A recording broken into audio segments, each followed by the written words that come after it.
बिस्मिल्लाहिर्रहमानिर्रहीम। दोस्तों, इससे पहले वीडियो में हमने की पॉइंट्स से शुरू किए थे, इन्हीं में से एमसीक्यूज बन जाते हैं कि की पॉइंट्स हैं ये वाले ना। तो अब हम इसके जो रहते थे वो पढ़ेंगे और साथ मशक पढ़ेंगे।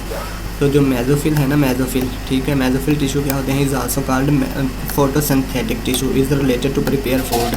मेसोफिल सेल जो क्या करते हैं, टिश्यू क्या करते हैं? प्रिपेयर करते हैं फूड को। तो आगे है vascular tissue is a complex tissue. Vascular tissue complex tissue होता है। It consist of 2 types of cells. ये 2 सेलों पर मुश्तमिल होता है, called xylem and phloem cells. तो जाइलम क्या करता है? देखें, xylem and phloem cells are tubular in shape. ये ट्यूब की शक्ल के होते हैं। Xylem cells form xylem tissue. Xylem cells xylem tissue बनाते हैं, which conducts water from the roots to leaves, and phloem cells from phloem tissues which transports food from the other parts of the plant. आपने xylem कहते हैं पानी को। तो ये जड़ से ना, ये पौधा है, फ़र्ज़ करें ये उसकी जड़ें हैं। यहाँ से पानी लेके जाता है फ्लोएम, ठीक है। और जब ये पत्तों तक पहुँचता है ना इधर, तो फिर पत्तों से जो पानी आता है ना वापस ऐसे नीचे, तो उसको कहते हैं, और उसको ले खुराक जब नीचे लेके आनी होती है ना, तो वो कहते हैं फ्लोएम, ठीक है। In epithelial tissues cells are packed closely to form a flat sheet और layers. This tissue makes the surface layer of the skin and inner lining of the tubes or cavities in human body. जो epithelial tissue होते हैं वो इंसान की skin में मौजूद होते हैं। तो मसल टिश्यू कहाँ पर होते हैं? कंसिस्ट ऑफ मसल सेल पर मुश्तमिल होते हैं। ये कंट्रैक्ट सो करते हैं, रिलैक्स कंट्रैक्ट फैलते और सो करते हैं, टू प्रोड्यूस मूवमेंट। इनके ज़रिए से प्रोड्यूस होती है movement in body. Neurons form nerve cell. Neuron cells है branched endings and along fibre the transmit message. ये ट्रांसमिट करते हैं message from one part of the body to the another. इंसान को 1 सेकंड में पता चल जाता है कि उसके जिस्म पर एक मक्खी बैठी हुई है। तो वो कैसे, किसकी वजह से पता चलता है? न्यूरॉन्स और नर्व सेल्स, न्यूरॉन और नर्व सेल्स की वजह से, ठीक है। Different tissues are organized for doing a related job. Such an organization of tissues form an organ. जब टिश्यू मिल जाते हैं, सेल मिलकर टिश्यू बनाते हैं, टिश्यू मिलकर ऑर्गन बनाते हैं।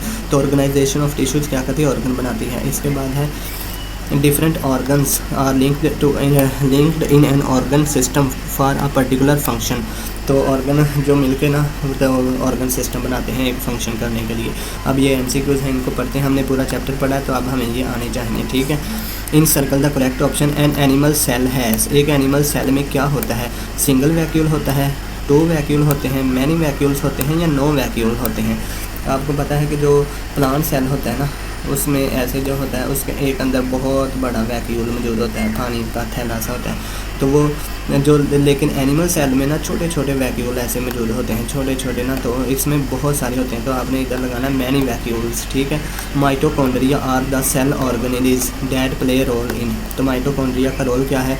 प्रोटीन सिंथेसिस, फूड प्रोडक्शन करता है? नहीं, वो तो करते हैं क्लोरोफिल। प्रोटीन भी नहीं करता। प्रोड्यूसिंग एनर्जी फ्रॉम फूड, तो ये करता है प्रोड्यूसिंग एनर्जी फ्रॉम फूड। इसका काम एनर्जी प्रोड्यूस करना होता है। इसके बाद है क्रोमोसोम्स क्या करते हैं? Chromosomes are present in. Chromosome कहाँ पर मौजूद होते हैं? क्लोरोप्लास्ट में, न्यूक्लियस में, सेल वॉल में, या वैक्यूल में? क्रोमोसोम्स। तो क्रोमोसोम्स मौजूद होते हैं न्यूक्लियस में। कहाँ पर? न्यूक्लियस।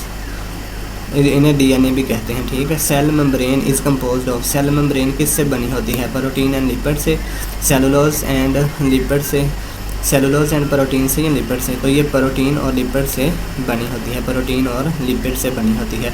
और जो सेल मेम्ब्रेन है, और सेल वॉल किससे बनी हुई थी? वो सेलुलोज से बनी हुई थी, सिर्फ सेलुलोज से। ये भी आपने याद रखना है। सेल वॉल जो होती है ना, सेल वॉल, वो किस में मौजूद होती है? सेल वॉल वो प्लांट सेल में मौजूद होती है। इसी वजह से सेल बहुत सख्त होते हैं।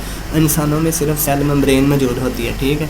Chlorophyll is a pigment whose colour is. Chlorophyll का रंग कैसा होता है? रेड, ब्लू, येलो, या ग्रीन? सोचें, ये ग्रीन होता है। क्या होता है? ग्रीन। क्लोरोफिल का रंग ग्रीन होता है, ग्रीन पिगमेंट होता है, इसी वजह से पौधे हमें ग्रीन होते हैं। क्या कभी इंसान, कोई जानवर आपने ग्रीन देखा है? नहीं, उनमें क्लोरोफिल मौजूद नहीं होता। क्लोरोफिल सिर्फ पौधों में मौजूद होता है, तभी वो अपनी खुराक जो है वो तैयार कर सकते हैं, इसी वजह से वो तैयार करते हैं। ये पत्तों में मौजूद होता है। और पत्तों, आप कोई पूछे कि पौधे कहाँ अपनी खुराक तैयार करते हैं, तो वो पत्तों में करते हैं। फिर पत्तों में जब तैयार हो जाती है, तो फिर फ्लोएम टिश्यू जो होते हैं ना, फ्लोएम वो लेके जाते हैं पौधे के दूसरे हिस्से। और जो जाइलम होते हैं, जाइलम वो तो पानी लेके आते थे ना जड़ों से पत्तों तक, ठीक है। और सूरज के ऊपर से रोशनी पड़ती है तो पत्ते फिर अपनी खुराक तैयार कर लेते हैं। इस तरह खुराक तैयार करने के अमल को कहते हैं फोटोसिंथेसिस। फोटोसिंथेसिस। ह्यूमन स्किन क्या होती है? Human skin is made of, किससे बनी होती है? ह्यूमन स्किन में मसल टिश्यू होते हैं? नहीं। ब्लड टिश्यू होते हैं? नहीं, ये तो खून में होते हैं, ये तो मसल्स में होते हैं। एपिडर्मल टिश्यू होते हैं और ये एपिथेलियल टिश्यू होते हैं। स्किन में होते हैं एपिथेलियल टिश्यूज़। स्किन की 3 तहें होती हैं, एपिडर्मस, डर्मस और लोअर एपिडर्मस, ठीक है। Oxygen is carried from lungs and supplied to the whole body by. Oxygen जो है वो फेफड़ों से ली जाती है और जिस्म के तमाम हिस्सों तक कौन पहुंचाते हैं? White blood cell? नहीं, वाइट ब्लड सेल तो हमें जरासीमों से, डिसीज़ से, बीमारियों के ख़िलाफ़ लड़ते हैं ये तो। अगर ये ना हो तो हम तो रोज़ाना बीमार पड़ जाएँ, ठीक है। रेड ब्लड सेल्स, हाँ जी, रेड ब्लड सेल्स लेके जाते हैं, ठीक है। तो ये तो नहीं थे। आगे इसके बाद है site for respiration in a cell is. Cell में सांस कहाँ से लिया जाता है? न्यूक्लियस के जरिए, एंडोप्लाज्मिक रेटिकुलम के जरिए, क्लोरोप्लास्ट के जरिए या माइटोकॉन्ड्रिया के जरिए। Site for respiration in a cell is, तो वो कौन सा होता है रिस्पिरेशन के लिए? रिस्पिरेशन के लिए तो वो होता है एंडोप्लाज्मिक रेटिकुलम, न्यूक्लियस, माइटोकॉन्ड्रिया या क्लोरोप्लास्ट। तो वो है क्लोरोप्लास्ट। क्लोरोप्लास्ट होता है, क्या होता है? क्लोरोप्लास्ट। जो रिस्पिरेशन होती है वो क्लोरोप्लास्ट में होती है। इसके बाद है question number 9, water is conducted from the roots to leaf. पानी कौन सा रूट से ले, जड़ों से पानी लेकर पत्तों तक कौन सी चीज़ लेके जाती है? जाइलम, फ्लोएम, एपिडर्मस या मेसोफिल? तो ये लेके जाता है जाइलम। और जब खुराक पत्तों में तैयार हो जाती है तो वापस रूट तक या दूसरे हिस्सों तक कौन पहुंच जाता है? तो वो फ्लोएम। एपिडर्मस तो पत्ते की जो है ना ऊपर वाली और नीचे वाली तह होती है जो पत्ते की हिफाजत करती है। और मेसोफिल तो मेसोफिल होता है एक ग्रीन कलर का, क्लोरोफिल वो उसको कहते हैं ना। ये मेसोफिल भी पत्ते के अंदर ही मौजूद होता है, मेसोफिल। इसका काम खुराक बनाना होता है, ठीक है। Kidneys perform function related to. Kidneys का क्या काम है? गुर्दों का। ये खुराक हजम करती हैं, सांस लेती हैं, सर्कुलर करती हैं जिसम को, ये एक्सक्रीटरी सिस्टम है। तो किडनीज का काम एक्सक्रीटरी सिस्टम में आता है, यानी कि जिसम से फालतू मादों का निकालना, जैसे कि यूरिन वगैरह, ठीक है। इसका काम ये होता है। ये खून में जितने भी फालतू मादे मौजूद होते हैं उनको निकाल देते हैं और वो निकाल के यूरिनरी ब्लैडर में भेज देते हैं, फिर वहाँ से वो हम वाशरूम के ज़रिए निकाल देते हैं। तो ये देखें, ये थे name the cell organelles that control the whole cell activity. Whole cell activity को कौन कंट्रोल करता है? तो वो है nucleus. Write the function of blood in human body. Blood का क्या काम है ह्यूमन बॉडी में? ये 2 तरह के सेल होते हैं ब्लड में, वाइट ब्लड सेल्स और red blood cells. Red blood cells oxygen जिस्म के तमाम हिस्सों तक पहुंचाते हैं और वाइट ब्लड सेल्स डिसीज़ से, बीमारियों के ख़िलाफ़ लड़ते हैं। इन लिस्ट तो जो सेल ऑर्गेनेलिस हैं उनके नाम अगर आपसे पूछें तो वो हैं mitochondria, vacuole, nucleus, endoplasmic reticulum, ये इनके नाम थे। और इसके बाद है in list the organs involve in blood circulatory system in man. Blood circulatory system में कौन से ऑर्गन्स मौजूद होते हैं? तो इनमें दिल जो है ना वो ब्लड को सर्कुलेट करता है इंसानी जिस्म में। Red coloured pigment present in red blood cells, तो उसको कहते हैं रेड कलर का पिगमेंट जो रेड ब्लड सेल्स में मौजूद होता है उसका क्या कहते हैं? हेमोग्लोबिन।